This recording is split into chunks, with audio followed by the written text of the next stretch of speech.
নামা যাবে? চাও অবশ্যই যাবে তো।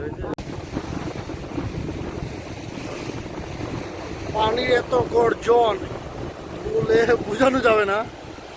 সো অ্যাকচুয়ালি আমরা আসছি মিরেশ্বর ইকোনমিক জোন। আমি এইখানে প্রধানমন্ত্রী কার্যালয়ে চাকরি করতেছি, এই জন্য ঘুরে চারিদিক দেখা। পানির এত স্রোত।